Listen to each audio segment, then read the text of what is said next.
first Ayahuasca podcast. On the Ayahuasca Podcast. My name is Shaman Omar.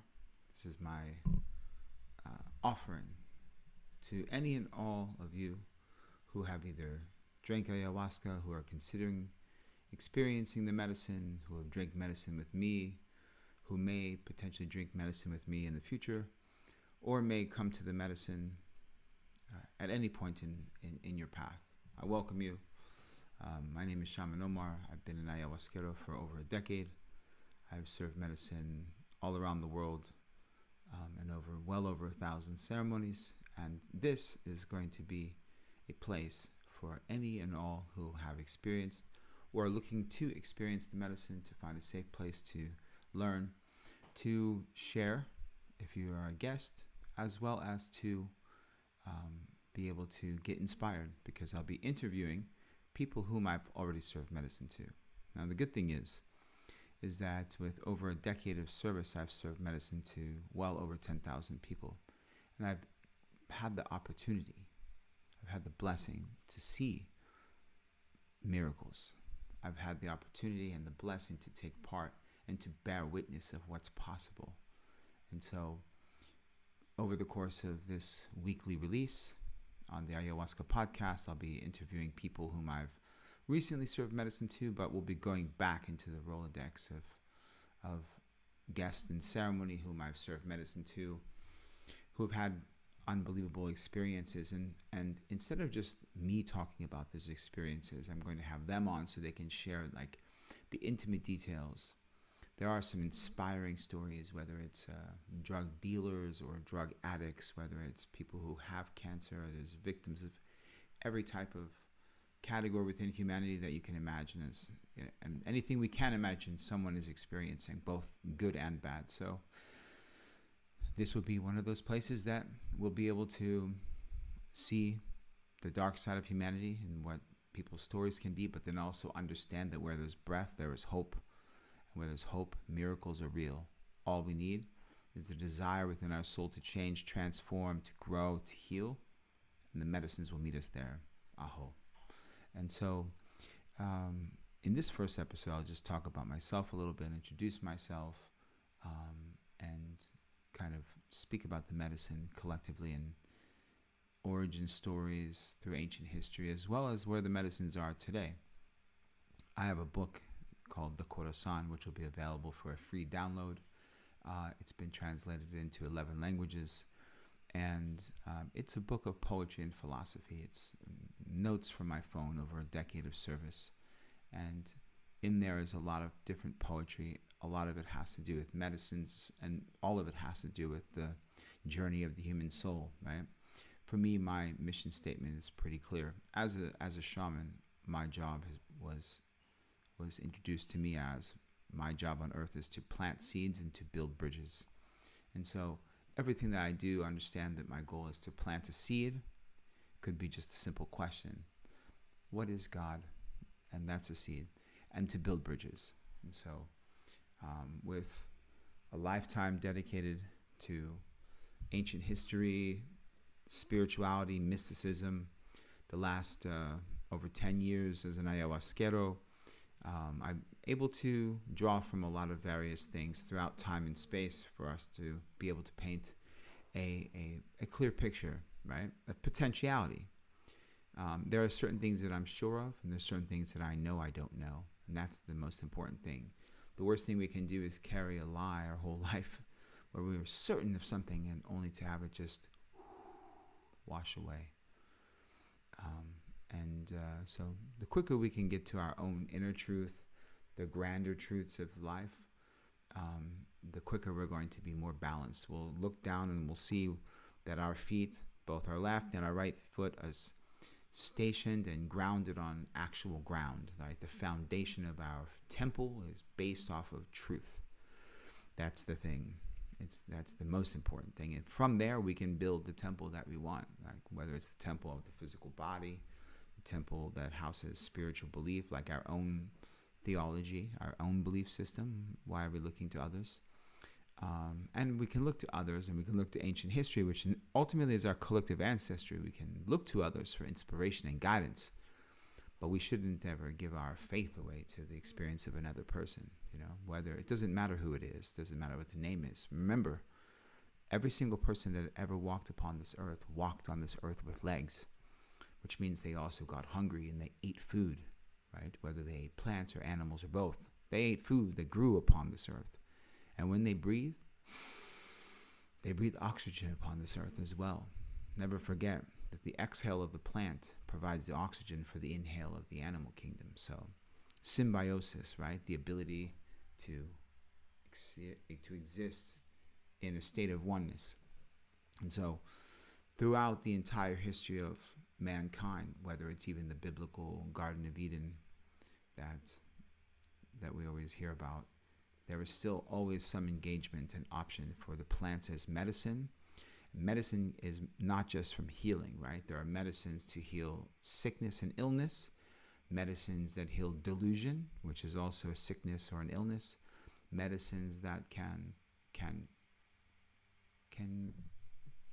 heal our soul. When I say heal, I don't mean that I don't believe anything can actually happen to the soul. I believe that when we choose darkness, for example, that there's a covering that goes over the soul. And in Hebrew, they call it a klipa. They call the body a klipa for the soul, but another shell that can go over the soul.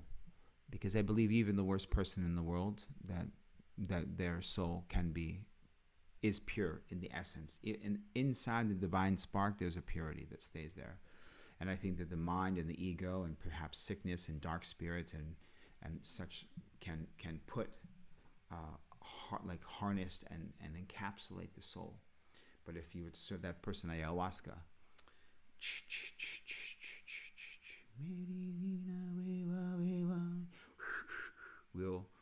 we'll get past all of the booby traps and defense mechanisms that the ego built to make someone perform as a Hitler or a evil person, right? And reveal their baby soul in its infant stage, right? Like the first creation. And so I believe there's always hope for someone and all to change, for sure. Don't ever forget that the word karma means action. And so when we take actions, right, when we accept certain things or we do something bad that we know is wrong, we know is evil for personal gain, usually that personal gain always has to do with something that's not real, like, for example, paper, that we assign the value and call it money. Things we can't take with us, right? Our soul pays a price. Okay. And so, pertaining to ayahuasca, let's look at what we are shamanically, right? So, I have an organization I'm a director of. The organization is called the Universal Theognostic Society. Right? It's not a religious, it's classified as a religious organization, but theognosis is a philosophy.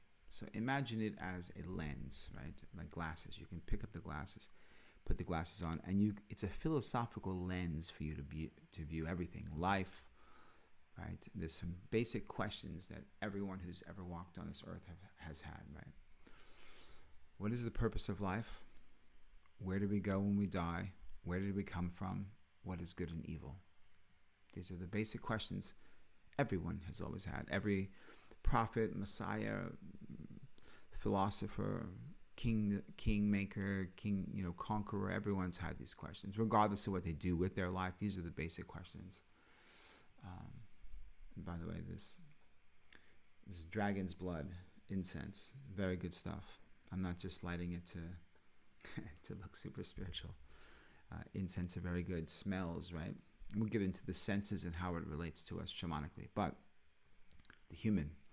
And so we have the human body, right? So what are we? What exactly are we?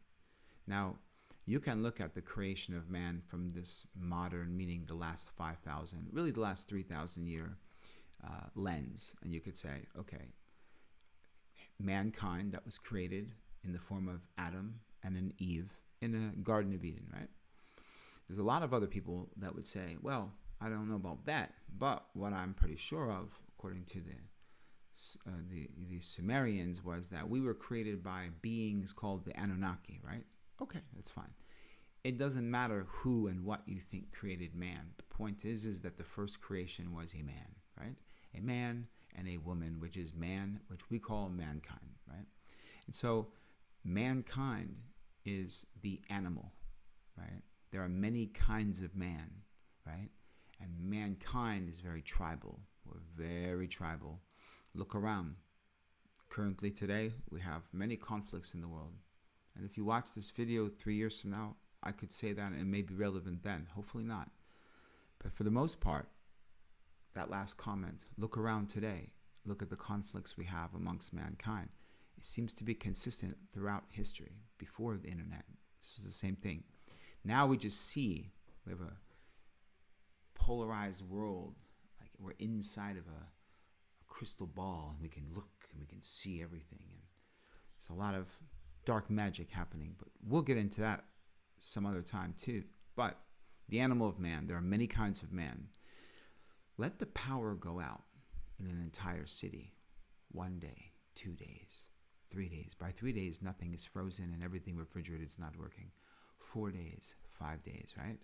We'll see what happens. Watch the most civilized society, civilized, right? And the most civilized city.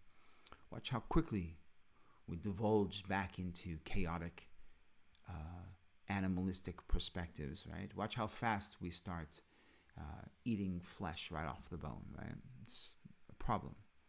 And that's the animal of man, right? There's many kinds of man and we're tribal. And then one day, someday, the animal of man, in this case like the atom, by any means necessary, realizes, oh, I have a soul. And the soul was a part of the first creation, and the soul is eternal. When I leave this body, my soul exists. Therefore, it's a moral foundation within all of us that we understand that we are carrying something that exists before this body and exists after this body. Something that is intact while we exist in this life. We can get old and weak, but yet the soul is the soul. We can be young and not know anything and watch cartoons, and there's our soul, right? And so the animal, aware of the eternal life within, that's when we become a human. The animal of man ascends to a human.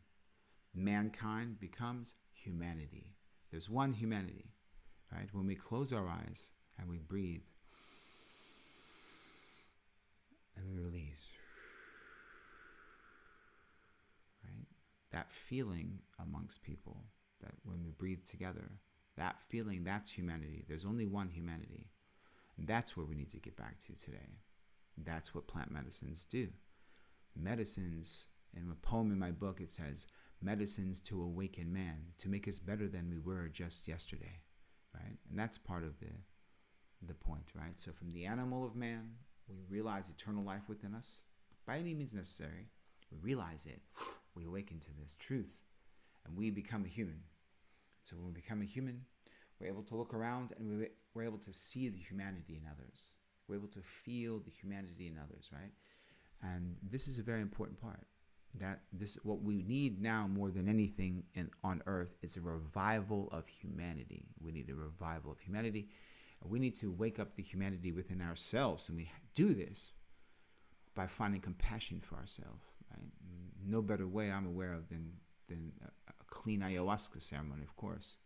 And when we find compassion for ourselves, we're able to realize, oh my God, I was just, and then we're able to look at others and hold space for others, and we realize, wow, I was just like that 6 months ago. Wow, this is what a great blessing. I was like that a year ago. Wow, I remember 10 years ago when I used to be like that, and so on, so on, so on, you know? And then, from the place of the human, the awakened animal of man, from the place of the human, we then rise to our higher self, and we rise to our angelic self, our higher self, our seventh chakra, and we become, hopefully, we're able to draw and tap into our angelic self. We become the angel. The animal of man rises to the human to the angel. This is why in ancient history you always see depictions of angels and other beings, right? And you would see them usually, especially during like the Renaissance and the classics, they would look like a human, but they would be naked, and they would have wings, and they would have a light body, right? Their body of light, right? And this was not because our ancestors were silly and thought that the beings were flying around naked with wings. It's to depict that these beings had the ability to convene with the divine, to convene with the heavens. The depiction of painting them naked was to show that they transcended the material. They transcended the robe, the jackets, so on. And the light also was to depict that they were transcending of the physical densities into the light, which, please don't forget, light itself is material. Light is particle. So that's part of the problem with like worshiping, people praying to angels and praying to the light. You have to understand what the light and what the false light is, right? You hear a lot of talk about ancient societies fire worshiping. They weren't really fire worshiping, but worshiping fire would be the false light. But so too is the actual light you can see with your eyes. The light, the eternal light, is not visible with the eyes. The eternal light can only be seen from within, with the eyes closed, inside the soul, and so on. And it's available to all of us, for sure. So, ayahuasca is a word that comes from the language of Shipibo mainly, right? But it's an understood word through all the languages of the Amazon, right? Now we have the earth, and I think the earth is 22,000 or 26,000. Perhaps it's 22,600 miles around. That's fine.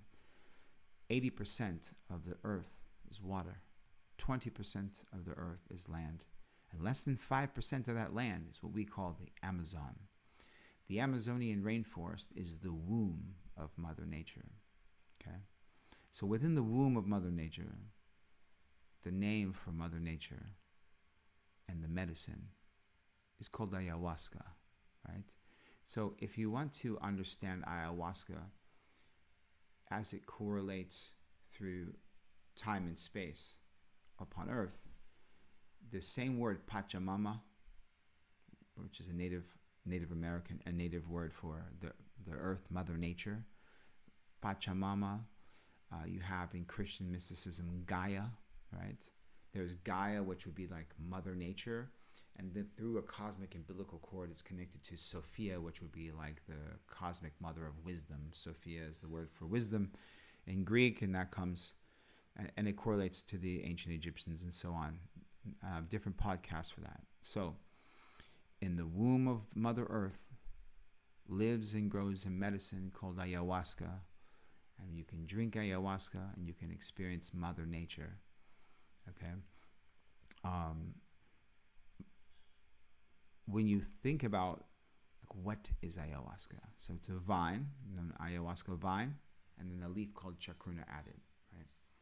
Now, ayahuasca itself is not DMT. DMT is DMT. DMT is a chemical. Okay, so DMT is a chemical. Ayahuasca is the spirit of Mother Nature. It's also a vine. So in essence, the spirit of Mother Nature is inside of a vine called ayahuasca, which, by the way, when you see it in the Amazon, you would expect oh, there it is. That must be ayahuasca. It is a brown vine that you would be stepping over and have no idea what it is. So how did these people in the Amazons discover this for thousands and thousands and thousands of years ago? 155,000 known plant species in the Amazon. Known, 155,000. They discover the one vine that has the MAOI to shut down the liver, to allow DMT to be digested. Now, keep in mind, for traditional ayahuasca, there's two ingredients. Ayahuasca, chacruna, which is the leaf that has DMT, and of course water. So how is the medicine made? How is the physical medicine made? And how is the spirit of the plant put into the medicine? The same answer. It's called alchemy. Okay? Now, alchemy, the original meaning of alchemy, right, it means the separation of spirit from matter. Okay? The separation of spirit from matter. Alchemy is a science that comes from the land of Al-Kemet. Al-Kemet is the original name for ancient Egypt, Old Kingdom Egypt. When we say the word Egypt, we're talking Middle Kingdom. Okay? Middle Kingdom Egypt is also around the time of, that's when the Greeks and the Ptolemaic line of Egypt, when the Greeks and the Egyptians merged and then came with our philosophers like Plato and Socrates and so on, sparking other osophy movements such as philosophy, But I'm talking Old Kingdom Egypt, when Sumeria was Sumeria, when the Indus Valley was the Indus Valley, and when the lands we call Egypt were called Al-Kemet. Al-Kemet produced two sciences. The first one was called chemistry, the science of matter. Then there was alchemy, the science of spirit. Okay? So when you take a plant and you put it in water, remember, our body is 70% minimum water. And so our water temple houses a spirit that we call the human soul. And so every plant, every animal is, in essence, a water temple housing a spirit, right? In our case, we call ours our soul. Of course, a lot of people would say animals and plants and everything has a soul, but we're speaking about the humans right now, right? We're the ones with the problem. We're actually we're the only animal that's upon the earth that can't live symbiotically in its nature. And I'll explain why. And it has to deal with our disconnection by design. And I thank God, have the solution for us, which is called plant medicines. It's called ayahuasca, okay? For sure. Now, when you take this vine, ayahuasca, and you take this leaf, chacruna, and you put it in the water and you have the fire, the spirits of these plants leave their physical bodies and they go into this water. And then you take this water, right, and you pour it into a cup, and then you drink this cup, right? And then the spirit of the ayahuasca and the chacruna goes into your water temple, housing a spirit we call the soul. And then we, through alchemy, the separation of spirit from matter, we go on our spiritual journey. That is what alchemy is, okay? Explaining the physicality and the chemicals of things, that's called chemistry, okay? Chemistry itself is the science of matter. The science of matter has literally nothing to do with soul. This is why ketamine, and this is why ecstasy, MDA, all these chemical pills can never really give you a true spiritual experience. Now, can it help certain things? Of course it can help certain things, but it's not going to give you what you're really seeking. And the problem today is a lot of people don't understand what they're really seeking. We have such bad situations that we're thinking that, oh my God, if I just was able to stop my alcoholism, or oh my God, if I could just get off these antidepressant pills. Yes, of course that's what we're trying to fix. But the real problem ultimately is a spiritual disconnection. That spiritual disconnection within our higher self and where we are now, that provides the space for the ego to be God. When the ego is God, we can find a reason we can do anything. Never forget that the word Satan means adversary. So your own Satan, right? Your own Satan is your adversary against the best parts of you, right? That's why in our mind, like, don't worry, just take one more shot. Oh, don't worry, just eat one more piece of pizza. Don't worry, no one's looking. That's your own Satan, right? That's what it is. In Islam, the word jihad, which now has been demonized, but the word jihad ultimately is an unseen war. It's an internal struggle. It's when one declares jihad, they declare war against their own inner darkness. That's ultimately what we're talking about. And again, just like everything else that's purely spiritual in nature, somehow we keep taking these spiritual concepts and we keep projecting them into the material world. Now a jihad means anyone who doesn't agree with me, we're going to kill them. We're supposed to. And that's how we have crusades, and that's how we have extreme perspectives and ideologies. And those things only exist within the animal of man. That's back to that. Okay, within humanity, that stuff doesn't exist. You can believe whatever you want, as long as you're a good person and you have moral foundation that match mine. That transcends belief. That transcends books. That transcends prophets and messengers. That's understood. You can take every single book off the earth.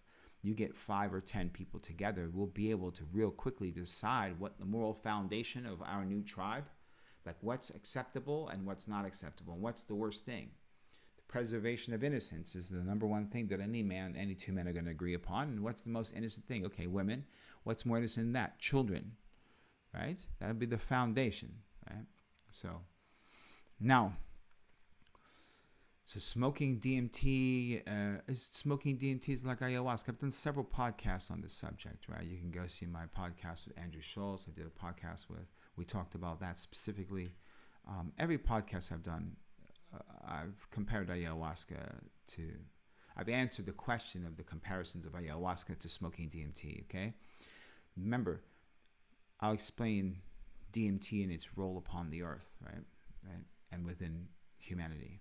DMT, dimethyltryptamine, in any form, is simply a chemical, okay? So if we want to extract a chemical, doesn't matter if it's from a toad, if it's extracted from chilipanga plant, if it's from the bark of the Mimosa hostilis tree bark, that's the Naxabandi tree. This is also a bark. This is a plant, right? Tree. If it's made in a laboratory in California, that's a chemical. It's matter, it's material, right? All that is a chemical. It's the extraction of a chemical. And a chemical by itself will never provide you with a true spiritual experience. It's just the truth. It's the way it is. Now, can you have experiences that you find to be spiritual? Can you go see the creation of the universe? Can you potentially heal very important things that are wrong with you? Of course you can, okay? But there's a reason there's no such thing as a ketamine shaman. There's a reason there's no LSD shaman and there's no DMT shaman, because there's no such thing as a DMT spirit. There's no such thing as ceremonial grade ketamine. There's no such thing as shamanic ecstasy, okay? It's just the truth, right? But Mother Nature has provided these medicines, right? In the poem I have in my book, it says, Mother Nature's remedy to stop the bleeding heart of humanity, waiting to be rediscovered. It has to be today. After all, life has only ever been one day, and there has only ever been one way. Yet free will brings us the illusions of some other day, of some other way. Yet you can feel the truth when you breathe in. Bear witness to the fruits of Eden, right? So what we need to understand is that the solutions to all the problems we have exist currently upon our earth within the fruits of Mother Nature, okay? For sure. The reason I'm saying that is because any chemical, and we've created a really dirty wormhole of chemicals, right? Everything starts with one, the first painkiller, the first chemical antidepressant medication, and so on. And now how many do we have? In 10 years, we have 100, and 30 years, we have 1,000, right? And they're just all revariations and combinations, proprietary mixtures of existing chemicals to create various new patents to sell to people and convince doctors to offer it to you and get money, right? It's the genie, right? Now, the interesting part is that whether you think that we were created by whether you think we were created by God from the Garden of Eden, or if you think that we were created by the Anunnaki, it doesn't matter right now with my point, because human was created in the image of something, right? That something has unbelievable abilities. But we were created with regulators, and the most restrictive regulator that we have is the liver. So we have a liver that produces an enzyme, right, that stops us from digesting DMT, right? Now, if you think about, okay, well, who's going to be eating DMT? Okay, well, let's see. Every single plant that we see upon Earth that's green has DMT in different percentages as far as percentage per weight. Now, Of course, there's someone saying, no, actually, plants are green because of chlorophyll. Yeah, sure. But every plant that's green has has DMT in it. Everything. Okay? Now, all animals can ingest plants and receive DMT, right? Except the human. Instead, if we were to eat a salad of chacruna, right, which is the leaf used with clean ayahuasca, there's many variations of ayahuasca, okay? There's yahe in Colombia, which basically means ayahuasca vine, chacruna leaf, and other things. They call that yahe. Brazil, they have very special things. Peru, every Maestro Ayahuasquero has a special brew, a special tigre that everyone makes, right? But the foundation of ayahuasca is ayahuasca, vine, chacruna, leaf, and water, okay? Which is the medicine I serve, pure ayahuasca, okay? Now, I drink other variations of ayahuasca, of course. When I go visit some of my teachers, we drink different variations of ayahuasca, but I serve pure ayahuasca. Why? Because it's always been enough, okay? It's the nature of humans, like, we can make it better, you know? Has anyone thought about taking ayahuasca and mixing it and making it into a chocolate bar? Yeah, there's a reason it doesn't work, and that has to do with the alchemy, because spirit lives in water. That's why the liquids, right? That's the whole point of the liquids, right? So we have a liver that produces an enzyme that stops us from digesting DMT that we would ingest from eating it, right? Now, the vine of the ayahuasca has an MAOI, right? And what this basically means is that when we drink the ayahuasca, that there's this enzyme stops. The chemical stops our liver from producing this enzyme that eats DMT and stops us from metabolizing it, right? Now, in the ancient Vedic and yogic perspectives, there's chakras, right? And so chakra means wheel, okay? In the symbol for medicine, there is, which is called the caduceus, which comes from Greek. Greek got it from the Egyptians, from Alchemet, okay? There is a staff, and then there's the two serpents, right? So there's two serpents that go up the staff, right? Each place where the serpents touch is called a chakra, right? And then right up to the top, there's the wings, where the sixth chakra is. This is our third eye, right? This is in between our temples. Etymology is very important. Between our temples lies a key. The key is our third eye. That's why here is where the wings are shown, right? And then above that is the solar disk, right? Which would show your higher self, right? The sun representing light, or the sun representing beyond our planes, right? Like the beyond. The sun represents light, of course, because we're able to see, but the sun also represents our higher selves. Now, whether ancient societies believed that at night with the moon and the heavens were divinely feminine, or whether they worshiped the sun and then they thought the sun represented the light that you disseminate and dissolve within to go to the proverbial heavens, it's the same. It's the same point, okay? So chakra means wheel. How do you get the wheels to turn? Breath work, medicines, of course, visualization, so on. That we could talk about that in other videos as well, for sure.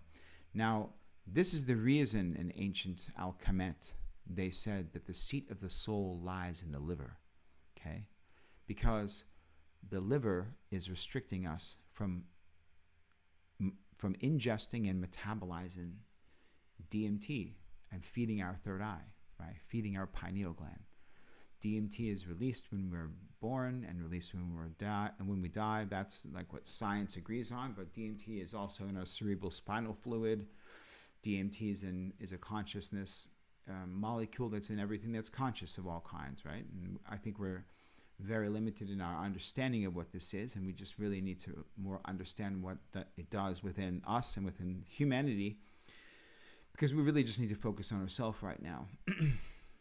And then when we fix ourselves, then we'll have a clear understanding. Once we kind of clean out our own stuff, we're going to be able to like have more space to hold space, and then we'll understand what to do with that extra space within, whether it's in service to humanity, in service to our friends and family. What are we putting into the world? What are you going to leave upon this earth? When you leave, what did you leave upon this earth?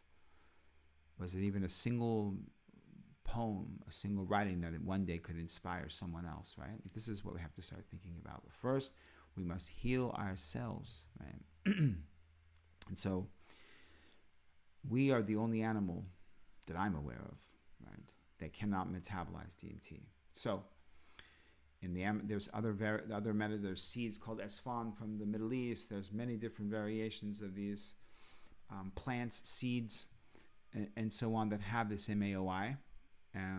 But in the Amazon of the rainforest, in the womb of Mother Nature, we have the vine of ayahuasca, right?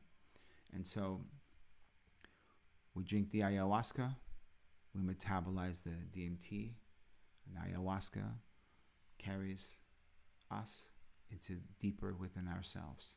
You can drink ayahuasca and think that you're shooting at light speed through a cosmic umbilical cord, only to realize upon reflection years later that you were in fact inside of your own DNA. Poses the question after you have that revelation of what is the difference between inside your own DNA and within the cosmos. It's interesting how that works.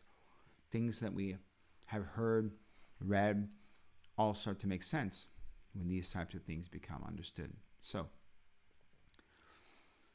if the most important thing with ayahuasca was DMT, then ayahuasca would be called chacruna. It would not be called ayahuasca. Okay? Ayahuasca is the spirit of Mother Nature. The most important part about ayahuasca is the spirit of Mother Nature. The most important part about you is your soul. Okay? Period. So, please, if you want to do something good for yourself, understand plant medicines and alchemy, not understanding plant medicines from a chemistry perspective. Okay? Chemistry is still a perspective of the mind. Okay? That's why you would think LSD is spiritual. And if you enjoy that, have fun. I do wish you the best and blessings to you. You will find this will not give you the answers that you seek. It could be steps on a journey for sure, but it's never going to take you to the finish line. And that finish line is different for each of us, but I've come to learn that finish line is in fact spiritual in nature. The connection between our soul as the centerpiece of our oneness, as opposed to the brain. And of course, the heart is the filtration. The heart is the only place we can ever truly know.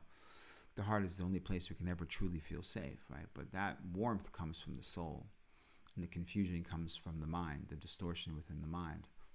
And that leaves ways for us to start falling for ceremonial grade ecstasy, you know? So we have to remember that the essence of plant medicines is alchemy. I'll give you an example. When you have a medicine like Mama Coca, if you fly to Sacred Valley one day to go see Machu Picchu, for example, you'll land in Cusco. And when you land in Cusco, as soon as you come off the plane, there are barrels, like big wooden barrels, filled with a leaf. And it says, take some. That leaf is Mama Coca. What is Mama Coca? You would know today as the plant that makes cocaine, right? Now, why are they handing out cocaine leaves? Because it's a medicine, right? Now, anywhere you go in Sacred Valley, they offer Mama Coca, coca tea, which is in essence hot water and coca leaves, right? The altitude is very challenging to deal with for many people. For me, it's very challenging. And so you can drink coca tea and it helps you be able to breathe. It dilates everything, helps you see. It's also like kind of like coffee also in many ways. It allows you to see. It allows you to breathe and allows you to be normal at that high levels of altitude, you know, of Sacred Valley, Machu Picchu, Peru. So you also can chew it. These indigenous Quiro shamans, they take the leaf, they put one leaf, they set an intention, they put another leaf, then another leaf, then another leaf, and they fold them in, and then they chew and they suck, and then that intention, it's an offering, right? Now, how did this become cocaine? How did the sacred leaf that's still being used sacredly today turn into a white powder? It's a great question, right? Well, it was not through alchemy. It's through chemistry, and one other valuable ingredient to make this happen and to put something that is a blessing and turn it into a curse. And that other ingredient, I'll tell you at the end. Because when these conquistadors came through Peru from Spain, and once they got to Machu Picchu, sound the horn, they said, okay, we're not going to go carry our stuff up here. Go get these little indigenous people. Tell them to bring everything out with the whip, right? And they saw these guys going over into these leaves and grabbing the leaves, and they're like, wow, how are they operating so fast? They're carrying huge bags of weapons and tents and supplies, and they're going up and down the mountain like it's nothing. They realized they're eating these leaves, and so they tried the leaves. And like, wow, what can we do with that? So they started shipping it back. And so very soon, by the 1800s, you have cocaine as a medicine. Like I'm sure you've heard at this point that cocaine was the active ingredient in Coca-Cola. That's a fact. The conspiracy is that there's a certain amount of it still allowed in it. I don't know that to be true or not. Coke is a trash product anyway. Isn't it ironic that to get a Coca-Cola with real sugar, you have to get a Mexican Coke? That our government is one of the few governments on earth that allows high fructose corn syrup and no actual sugar in our soda drinks, which are sugar drinks. Interesting how that works. But let's trust the government, right? For our health, for sure. They're going to take care of us. So let's get back to the subject. So by the late 1800s, cocaine syrup was one of the most prescribed medications, right? You take, you're tired, take one teaspoon. You need to go to sleep, take 3 teaspoons, and so on, so on. It was used for pain, it was used for this, used for everything, right? And don't forget, like World War I, like in the early 1900s, World War I was fueled by cocaine. Cocaine was everywhere, all over Europe, all over America. Oh my gosh, cocaine was everywhere. Right? Cocaine fueled World War I. Right? All from this leaf that came from Sacred Valley through conquest. Right? Karma means action. And so when you take this leaf and you put it in the water with the fire, right? The spirit of Mama Coca is in balance with whatever chemicals are also there. But if you keep cooking it, viscosity happens. Right? So it has a higher viscosity, which means less water, and it becomes thicker and thicker and thicker. And then you just keep adding the leaf and not more water. Then it becomes a syrup. Then the syrup becomes thicker and thicker and thicker, right? And if you dry that, that's how you get, for example, like black tar heroin is in essence something that's cooked down so much, when it cools off, it's like a black, right? And you do that with plant medicines too, by the way. Like if you were cooking like kilos of, kilo is a measurement of an amount, not kilos of cocaine, obviously. But if you were cooking specific plants like bulbansana, etc., if you want to like cook it down and then you let it cool, it goes into a block, and then you can use that into other things. A lot of people do that when they like to. Anyway, that's a Western approach. Still, it's not done in the jungle. Jungle medicines are made fresh and never put in, and never taken out of their spiritual form, which is in water. And so, conquistadors, coca leaf exported to Europe, cocaine syrup used for everything. How did cocaine, the powder, come? Well, the active ingredient gets more. Chemistry further. Instead of water, let's use alcohol, right? Let's use alcohol. Let's use gasoline, right? And eventually you can turn it into this powder, which we know as cocaine, right? And then cocaine powder turns into what? By the 60s and the 70s and by the 80s, we had an epidemic called the crack epidemic. So what is the active ingredient from taking cocaine to crack? The answer is greed. The science, chemistry, right? Because the same thing, by taking the sacredness of this leaf, and all its healing and medicinal benefits. Turning it into cocaine and then turning it into crack is the same thing as taking a human and harvesting a human specifically for an organ. Taking aborted fetuses and using the umbilical cord and using it for stem cells, right? This is the same thing. This is the sickness within mankind when chemistry becomes God, when science becomes religion, right? And the karma, the action, the karma is heavy.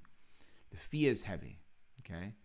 So plant medicines to heal and to teach us is the understanding of the alchemy of ourself, the alchemy of Mother Nature. This is very important. And so that's one really important aspect of plant medicines. As far as ayahuasca, Mother Ayahuasca, right, is here to heal and to teach us.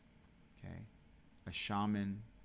They don't use the word shaman in the Amazon, right? The curandero is a medicine man, right? A doctor. A vegetalista is someone who makes the medicine, like a pharmacist.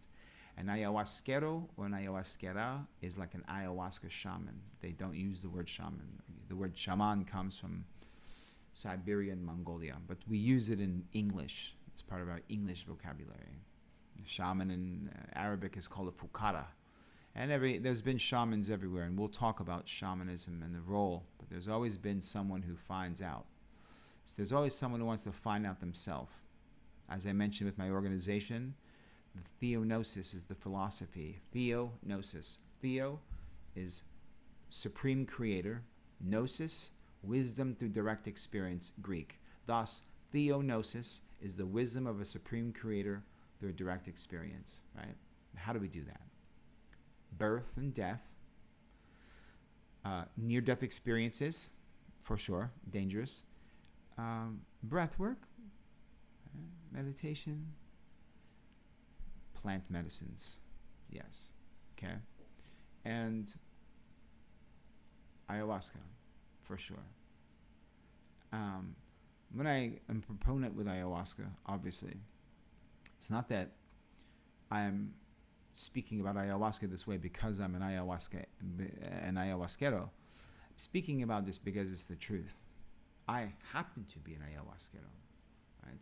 Because I'm blessed with the ability to serve the medicine, because ultimately ayahuasca allows me to serve the medicine. When I drink the medicine and I serve people the medicine, I'm able to see through the lens of ayahuasca. I'm able to see what I'm supposed to see so I can do what I'm supposed to do.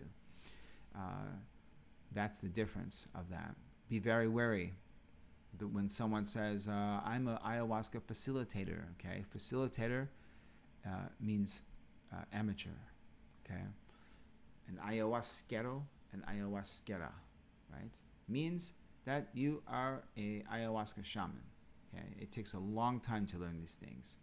I was in the jungle for years training before I left the jungle. It takes years and years, and you're always developing it, right? But understand there's martial arts, there's the tantric arts, there are the shamanic arts. Like, these are all art forms, and when we understand things in its artistic form, then we understand them in their alchemical essence, and then we understand ourselves in our spiritual essence. And thus, when we go on these journeys, whether we're coming to an ayahuasca ceremony for our first time, or whether we are going on our own spiritual journey of awakening the shaman within, for example, right? And we want to find out where that's going to take us, right? We have to understand everything in its essence, right? In the essentia. The essence itself is the spiritual component of things. Thus is the alchemy.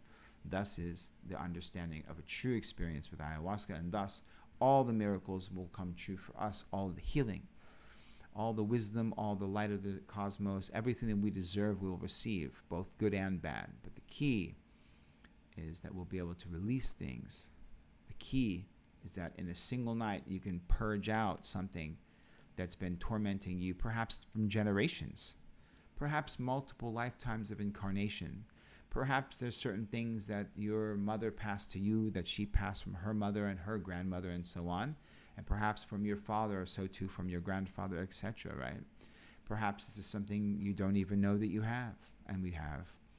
And rather than carrying these things into the distant and unknown future and passing it along to our sons and daughters and everyone around us, imagine if you can just purge it out in 1 minute, 10 minutes, who cares, 1 hour, and be free of it for the rest of your life. So the idea of like not wanting, people like, I just don't know if I really want to throw up. It's like, well, do you want to carry your anxiety with you the rest of your life? Oh no. Okay, so who knows if you're going to need to throw up? But if you do need to throw up, then consider it a blessing, because it is out of compassion that Mother Ayahuasca takes us into those darker places within ourselves, so we can see them, shine a light on them, and release them, and be free. And by dark, I don't necessarily mean evil. Our subconscious mind is our own darkness, because we are not aware of what lies there. But when we're able to go deep, that's what the etymology, going beneath the surface, getting to the root of the problem, is so important. Because when we're able to go deep within our subconscious mind, we're able to see and release things, and thus be free. Liberation. Liberation is exactly what we're looking for. And so, in my book, I have a poem called The Journey of Life. I'd like to share it. It's the last poem in the book.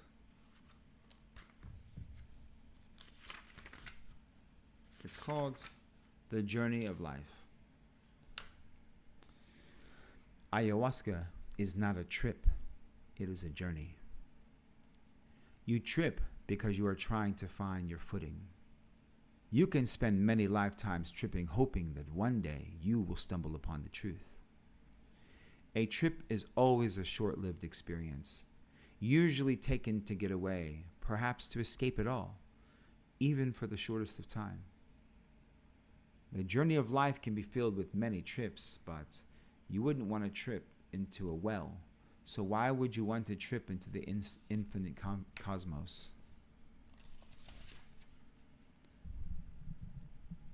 Chemical drugs provide us the ability to trip endlessly into the depths of the mind. But is this not where you are trying to get out of? What is the goal? To trip out of your mind? Life is a journey, and what we search for is guidance. That is why people pray. They are calling for help. How long must we call out before we are heard? How long must you scream in pain for your voice to reach the heavens you have been promised are listening? The only way out of the pain, suffering, and all of the hells within the mind itself is by going inward, into the depths of the soul. For here we find the light. Here we hear that long-lost voice within that only you know. And just as we search for guidance when lost in the forest or within the wild jungles of the city in which you live, it is even more so important to find direction in the journey towards understanding eternal life. So what good is a guide who does not speak to you or even show you point you in? So what good is a guide who does not even point you in the right direction in which you seek? Yet travel weary and with caution. The world is filled with guides who would point you away from the truth. It always has been so. Since our earliest ancestors, they search for the same thing as you do now. And so too will it be the same for all of humanity into the distant and unknown future. It does not matter what stories you are taught. You will always have doubt. It does not matter who teaches you, for their knowledge will never bring you the wisdom you seek. No words can settle the unrest of the soul's need to take you on the spiritual journey in which you seek. Whether you are aware of this or not, it doesn't make a difference. Many times the sick are not aware of the illness until it attacks them, and then it is a much deeper illness which brings a much harder recovery. An unpredictably rocky road in the journey back towards normal. And what was it all for? Instead of asking how or why the illness occurred, ask yourself, how did you not see it within? Or was it always there?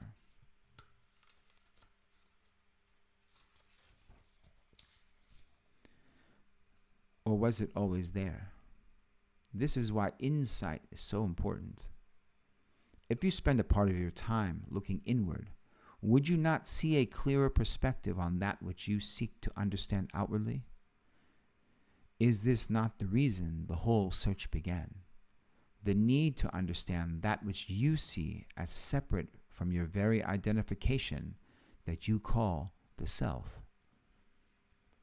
So understand that inner standing, right? To overstand, right? Within, through the spiritual journey of life, through the understanding of the alchemy of the existence within us, within our water temple housing a spirit we call the soul, Mother Nature and Father Nature, right? The three kingdoms upon the earth. Mother Nature is the plant kingdom, Father Nature, the mineral kingdom, and the children, the animal kingdom, right? And the child talks to the mother and the father to understand everything. And thus is the alchemy of creation upon the earth. And the mother of earth, Mother Earth to us, is the child of earth to a father sun and a mother moon. These are not deities to pray to.